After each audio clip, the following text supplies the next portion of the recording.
आपका विचार भी चिंतनीय था कि आज इस देश के राष्ट्रीय नेतृत्व इस वंचित वर्ग के लिए बहुत कुछ कार्य कर रहा है। निश्चित तौर पे वो कर रहा है, वो एक अलग विषय था, उस पर भी चिंता होने की आवश्यकता थी। तो मुझे ऐसा लगता है कि बाबा साहब ने 21 साल जो बौद्ध मत को स्वीकार, 21 साल बाद जब उन्होंने बौद्ध मत स्वीकार किया तो 21 साल तक उन्होंने हर धर्म, हर संप्रदाय, हर मत को उन्होंने अध्ययन भी किया। और अध्ययन करने के पश्चात उन्होंने क्रिश्चियनिज्म को भी अध्ययन किया, उन्होंने इस्लाम का भी अध्ययन किया, उन्होंने सिखिज्म का अध्ययन किया, उन्होंने पारसी धर्म का भी अध्ययन किया।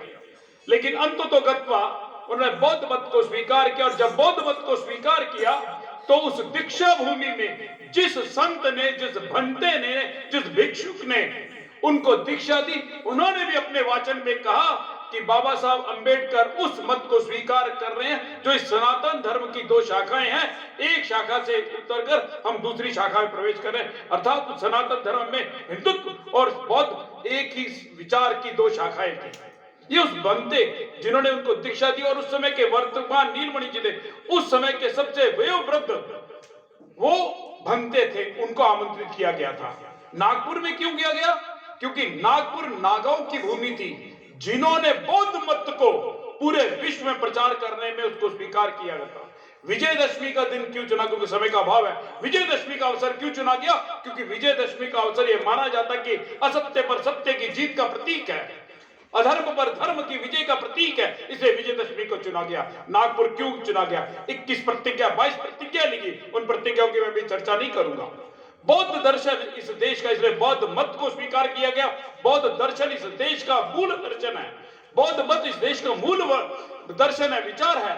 इसलिए बाबा साहब अंबेडकर ने एक कक्ष से दूसरी कक्ष में गए, धर्मांतरण नहीं किया।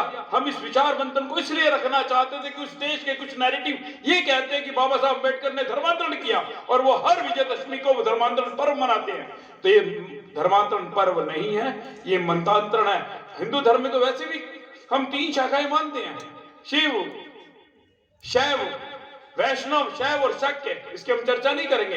वैष्णव मत में एक ही परिवार में वैष्णव मत को मानने वाला हो सकता है, एक ही परिवार में शैव मत को मानने वाला हो सकता है, एक ही परिवार में शाक्त को मानने वाला हो सकता है। उसी प्रकार एक ही परिवार में हिंदुत्व को मानने वाला हो सकता है, एक परिवार में ही बुद्धत्व को मानने वाला। इसलिए बाबा साहब अम्बेडकर ने कहा कि जिस स्वतंत्रता, समानता और बंधुत्व की बात करता हूं मैं, इक्वालिटी, लिबर्टी और फर्टिलिटी की बात करता हूं, वो फ्रेंच रेवोल्यूशन का नारा नहीं है, वो मेरे बुद्धत्व का नारा, मेरे बुद्ध का संदेश है। तो स्वतंत्रता, समानता और बंधुत्व का संदेश भी बुद्ध का संदेश था। अर्थात बुद्ध का संदेश भारतीय संदेश है, भारतीय मूल विचार का संदेश है। इसलिए यह कहना कि उन्होंने धर्म परिवर्तन किया, मैं उसकी चर्चा नहीं करूंगा, चाहे वो संस्कृत का विषय हो, चाहे भगवद ध्वज का विषय हो। इसलिए बाबा साहब अंबेडकर का बुद्धत्व भारतीय विचार है, सनातन विचार है, भारतीय दर्शन है, हिंदू चिंतन है, ये हमारा मानना है। उन्होंने केवल मत बदला होगा, पूजा पद्धति बदली हो। पूजा पद्धति हमारे परिवार में भी कोई शिव को मानता होगा, कोई कृष्ण को मानता होगा, कोई दुर्गा को मानता होगा। लेकिन अंत में इस विषय को यही विराम देते हुए इस चिंतन को हम आगे बढ़ाएंगे। ये चिंतन प्रवाह चलता रहे, ये मंथन होता चले, उस मंथन से सही नैरेटिव, सही विचार निकले, ये हमारा छोटा सा प्रयास है। मैं अंत में अक्षय दहिया जी को मैं आमंत्रित करता हूँ। धन्यवाद।